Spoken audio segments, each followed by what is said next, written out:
Shalom, everyone, and welcome back to our twice weekly videos. This coming Shabbos is a very auspicious one. It is the 19th day of the month of Kislev in the Hebrew calendar, which marks the liberation of the Alter Rebbe, the founder of the Chabad movement, from his Tsarist imprisonment in the late 1700s in Russia.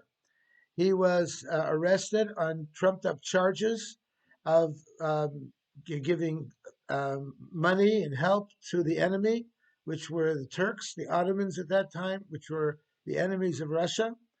And he was slandered. And indeed, what he was really doing was supporting Jewish communities in the land of Israel, which was under the Ottoman rule at that time. But his opponents, who were very much opposed to the Hasidic movement in general, slandered him and said that he was doing traitorous things. So he was arrested, and he was sent to one of the most foreboding places on earth, the notorious fortress of Peter Paul in Petersburg, later to become Leningrad. And there were many stories about his incarceration over there, which was for about a month and a half, and exactly what had happened.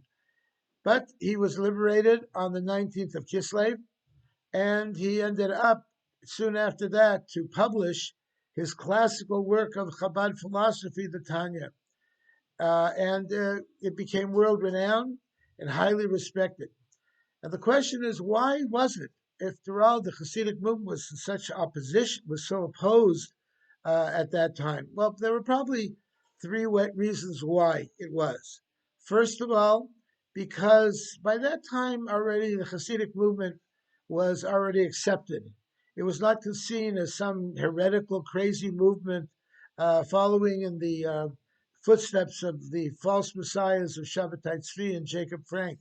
Rather, it was considered acceptable already at that point. The Hasidim were seen as respectable people who studied Torah, who prayed 3 times a day, who kept the Torah and mitzvahs. So it wasn't such a crazy movement already at that time.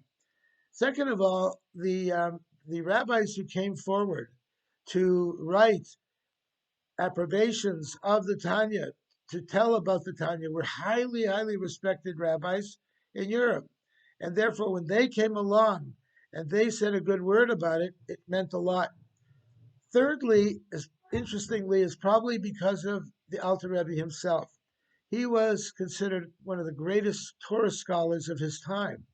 He was both an expert in the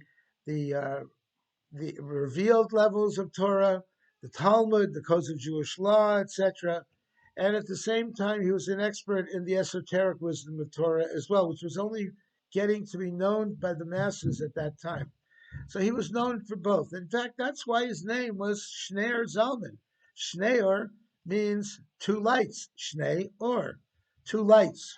He was a light of both the revealed aspects of Torah and the hidden aspects of Torah.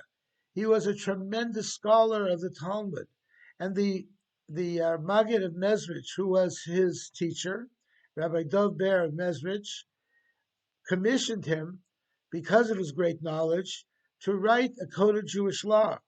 Now, at that time, the codes of Jewish law that were in existence were hundreds of years old, and the people could not, in many cases, relate to it. Perhaps the customs were different, the language is more difficult to study.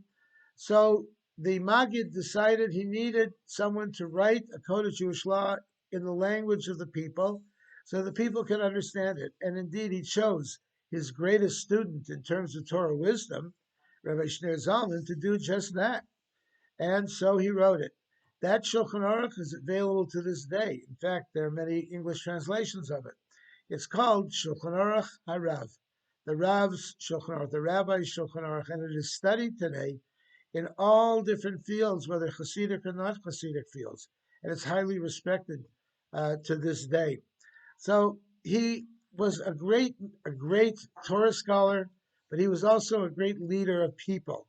And indeed, when he was freed from his imprisonment, he declared that this was a Rosh Hashana, a new beginning of not just the Hasidic movement, but of the Jewish world in general. And the Jewish world should celebrate this day as a day of liberation and a day of rejoicing. And indeed, it has become. is known as the Rosh Hashana of Chassidus. It's a time that people come together with Hasidic gatherings, Farbrengens. They make positive decisions, just like we do on Rosh Hashanah. Positive decisions for the coming year.